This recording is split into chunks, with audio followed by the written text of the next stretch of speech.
नमस्कार दोस्तों, कैसे आप सभी लोग। आप देख रहे हैं हिंद न्यूज। तो दोस्तों एक बड़ी अपडेट आई और ये अपडेट खासकर से SC ST और OBC समाज से ताल्लुकात रखने वाले छात्रों के लिए। जी हाँ दोस्तों, SC ST OBC स्कॉलरशिप 2025 को लेकर ये बड़ी अपडेट आई है। सभी छात्र और छात्राओं के लिए ये अपडेट है और सीधे बैंक खाते में 48,000 रुपए टक से आएंगे। और कैसे आएंगे उसके बारे में आपको इस वीडियो में बताऊंगा। इसके लिए पात्रता क्या है, कौन कौन से दस्तावेज चाहिए और कौन कौन इसके लिए अप्लाई कर सकते हैं और कैसे अप्लाई करना है, इन सभी चीजों के बारे में मैं आपको इस वीडियो में विस्तार से बताऊंगा। लेकिन उससे पहले अगर अभी तक आपने चैनल को सब्सक्राइब नहीं किया तो हिंद न्यूज चैनल को लाल कलर के बटन पर क्लिक करके सब्सक्राइब कर दीजिए, क्योंकि इस चैनल पर आपको ऐसी ही महत्वपूर्ण अपडेट देखने को मिलती है। तो बिना आपका कीमती समय जाया करते हुए बढ़ते हैं खबर की ओर। तो देखिए दोस्तों, सरकार ने जो ये SC ST OBC स्कॉलरशिप योजना लॉन्च की है, इसका उद्देश्य आरंभ से यही है कि SC ST और OBC वर्ग से जुड़े हुए विद्यार्थियों को शिक्षा के मामले में पीछे न रहना पड़े। इस तरह से हम आपको बता रहे हैं कि सरकार ने अपना उद्देश्य बनाया है कि आरक्षित श्रेणी के सभी छात्रों को बैंक खाते में सीधे तौर पर छात्रवृत्ति दी जाए। तो स्कॉलरशिप की राशि सभी छात्रों को उनके पाठ्यक्रम और कक्षा के अनुसार सरकार प्रदान करती है। अब भारत सरकार द्वारा शुरू की गई इस स्कॉलरशिप के अंतर्गत आप सभी विद्यार्थियों को अनेकों प्रकार के फायदे मिलते हैं, जिनके बारे में चलिए आपको मैं बताता हूँ। तो देखिए, आरक्षित श्रेणी के छात्रों को हर वर्ष अधिकतम 48,000 रुपए तक की वित्तीय सहायता सरकार से प्राप्त होती है। हर छात्र को वजीफे का पैसा कक्षा के आधार पर सरकार से अलग अलग प्राप्त होता है, यानी हर कक्षा के अनुसार आपको पैसे मिलते हैं। विद्यार्थियों को छात्रवृत्ति का पैसा सीधे बैंक खाते में जारी किया जाता है। स्कॉलरशिप प्रदान करके सरकार ये कोशिश कर रही है कि गरीब छात्र शिक्षा प्राप्त करने के हक से वंचित न रहे। अब दोस्तों बात करते हैं कि सरकार की जो ये योजना है, इसका लाभ लेने के लिए आपको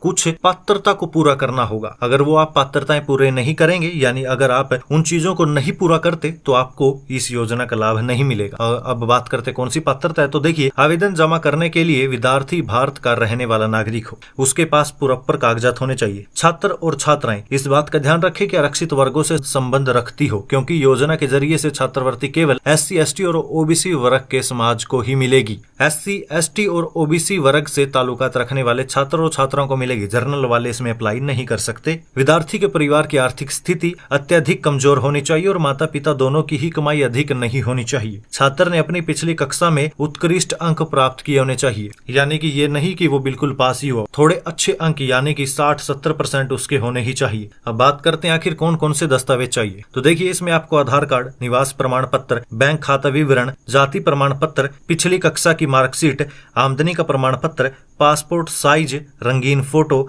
ईमेल आईडी और मोबाइल नंबर, इन सभी दस्तावेजों की जरूरत पड़ेगी। आप चाहे तो इन दस्तावेजों को एक पेन कॉपी लेकर उस पर लिख सकते हैं। अगर आपके पास इनमें से कोई भी दस्तावेज नहीं है तो उसको तैयार करवा ले, अन्यथा आप इसमें अप्लाई नहीं कर पाएंगे। अब पात्रता की बात हो गई, कौन कौन इसमें अप्लाई कर सकता है, इन सब चीजों के बारे में बात हो गई, दस्तावेजों के बारे में बता दिया। बात करते हैं इसके लिए आवेदन कैसे करना है। तो देखिए दोस्तों, सबसे पहले आपको नेशनल स्कॉलरशिप पोर्टल की आधिकारिक वेबसाइट पर जाना है। वेबसाइट कौन सी है? वो है scholarships.gov.in। एक बार दोबारा बोल देता हूँ, scholarships.gov.in। इस वेबसाइट पर आपको जाना है। इसके बाद आपको यहाँ पर एक नया पंजीकरण वाला विकल्प ढूंढकर इस पर क्लिक करना है। इसके बाद आपको अगले पेज पर अपनी कुछ सामान्य जानकारी को दर्ज करके यूजर आईडी और पासवर्ड प्राप्त कर लेना है। इसके बाद आपको लॉगिन करना है और छात्रवृत्ति के लिए आवेदन पत्र को पूरा भरना है। वहां पर आपको मिल जाएगा कि आपको कौन कौन से डॉक्यूमेंट अपलोड करने हैं, वो डॉक्यूमेंट आपको अपलोड कर देने हैं। वहां पर सारा फॉर्म भरने के बाद फिर आपको सभी महत्वपूर्ण दस्तावेजों को स्कैन करते हुए सही प्रारूप में अपलोड करना है। इसके बाद आपको अंतिम रूप से आवेदन पत्र चेक करना है और फिर SC ST OBC scholarship form को सबमिट कर देना है। याद रखिए दोस्तों, एक बार आपने फॉर्म सबमिट कर दिया तो उसके बाद उसमें करेक्शन नहीं किया जा सकता, इसलिए सबमिट करने से पहले अपने सभी दस्तावेजों को चेक कर ले कि उनमें जानकारी सही है या फिर नहीं। आपने जो जो दस्तावेज दिए हैं, जो जो चीजें भरी है, वो सही है या नहीं, उसके बाद ही सबमिट करें। ये सत्यापन प्रक्रिया के बाद आपको योग्य पाया जाता है तो फिर आपको बैंक खाते में छात्रवृत्ति की राशि मिल जाएगी। अब एक और बात बता देता हूँ, आप स्कॉलरशिप की स्थिति को कैसे चेक कर सकते हैं। तो आप राष्ट्रीय छात्रवृत्ति पोर्टल यानी कि NSP पर जाकर अपना आधार नंबर या फिर बैंक अकाउंट नंबर डालकर स्कॉलरशिप की स्थिति को चेक कर सकते हैं। तो दोस्तों, ये थी आज की मुख्य अपडेट। तो ऐसी महत्वपूर्ण और जरूरी अपडेट जानने के लिए हिंद न्यूज चैनल को सब्सक्राइब करें। यहाँ पर आपको ऐसी ही महत्वपूर्ण और जरूरी काम की खबरें पॉइंट टू पॉइंट बताई जाती है। तो मिलते हैं किसी और बड़ी अपडेट के साथ, तब तक के लिए जय हिंद।